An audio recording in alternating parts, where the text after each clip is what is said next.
కాకినాడ జిల్లా కత్తిపూడి సమీపంలోని రావికంపాడు జంక్షన్ వద్ద కంటైనర్ లారీ ఢీకొట్టడం జరిగింది. ఈ ప్రమాదంలో క్లీనర్ సజీవ దహనమయ్యారు.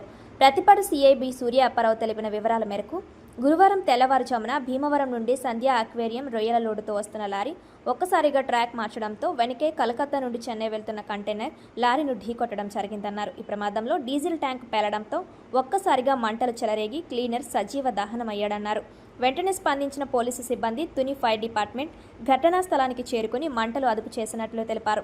ఈ దుర్ఘటనలో చెలరేగిన మంటల కారణంగా పక్కనే ఉన్న పాన్ షాపు పూర్తిగా దగ్ధమైంది. తన జీవనోపాధిని కోల్పోయానని, తనకు తగిన న్యాయం చేయాలంటూ షాపు యజమాని ఆవేదన వ్యక్తం చేశారు.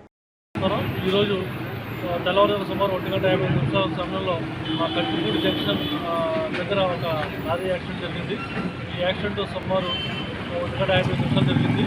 ఈ నార్థరన్ కార్గో సర్వీస్ చెందినటువంటి కంటైనర్ లారీ కలకత్తా నుంచి చెన్నై కాటన్ వేస్టేజ్ రోడ్డుకి వెళ్తుంది. ఈ లారీ కలకత్తా ట్రాక్లో వెళ్తుండగా భీమవరం నుంచి సంధ్య అక్వేరియం లోడుతో వస్తున్నటువంటి రొయ్యల మేత వస్తున్నటువంటి లారీ డ్రైవరు లారీని షమ్గా రాజమండ్రి ట్రాక్ నుంచి వైజాగ్ ట్రాక్లో ఒకసారిగా తిరగడం వల్ల ఈ lorry driver NCS container lorry driver control చేసుకోలేక ఆ లారీని వదలడంతో ఒకసారిగా డీజిల్ ట్యాంక్ పోయి మంటలు చెలరేగాయి. ఈ మంటల్లో ఈ ఎన్సీఎస్ కార్గో డ్రైవర్ మంటలో సజీవ దహనం అయ్యాడు. ఇమీడియట్గా మా హైవే రెస్పాన్స్ టీమ్, మా అనారస్గా స్పాట్లో వచ్చి ఈ పరిస్థితిని ఉన్నటువంటి ఫైర్ సహాయాన్ని అన్నింటినీ కూడా ఫోన్ చేసి అన్నింటినీ కూడా ఆపి ఈ బంధువులు అందరికీ తెలియపరచడం జరిగింది. ట్రాఫిక్ ఎక్కడ అంతా కూడా సవ్యంగా వెళ్తా ఉంది. ఈ కేసుని అనవరసంగా దర్యాప్తు చేస్తాము. నా పేరు ప్రజా శివాజీ అండి. మా ఊరు కత్తిపూడి బతుకులు అండి. నేను ఈ కొట్టు మీద ఆధారపడి బతుకున్నానండి. కొట్టు కాలిపోవడం వల్ల 3 లక్షల రూపాయలు నాకు నష్టపరిహారం జరిగిందండి.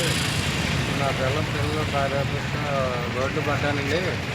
దీనివల్ల మీరు ఏమైనా నాకు నష్టపరిహారం ఏమైనా ఇప్పించగలుగుతారని కోరుకుంటున్నానండి.